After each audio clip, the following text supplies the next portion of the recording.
Намалување на цената на бензините и иста цена или минимално покачување на дизелот. Ова се очекувањата на премиерот Христијан Мицкоски, запрашан за состојбите со нафтените деривати, чии цени во изминатиот период варираа поради војниот конфликт на Блискиот Исток. Премиерот рече дека мерката за намалување на ДДВ-то за горивата го дава очекуваниот резултат, а потрошувачката во пограничните делови од државата е зголемена и конзумот сега е поголем, околу 200.000 литри дневно. Врз основа на нашите пресметки очекуваме во понеделник да имаме околу 2 денара намалување на цената за бензините со 95 и 98 октани, имајќи го предвид просекот од оваа недела, од понеделник до петок.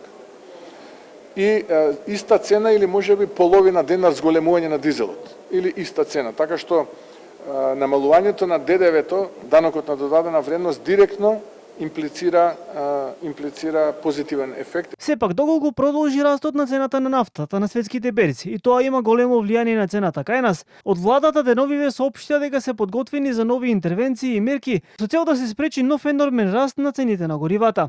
Владата минатата недела прогласи 30-дневна кризна состојба и го намали ДДВ-то на горивата од 18 на 10%, што директно влијаеше врз цената, пошто со понеделничката одлука на РКЕ бензините останаа со иста цена, а дизелот наместо за 10,5 се зголеми за 3,5 денари по литар. Потекот наиде на критики од опозицијската СДСМ. Според нив, граѓаните не гледаат бенефит од намалувањето на ДДВ-то на горивата и нафтените деривати, поради што и покрај намалувањето, цените пораснале.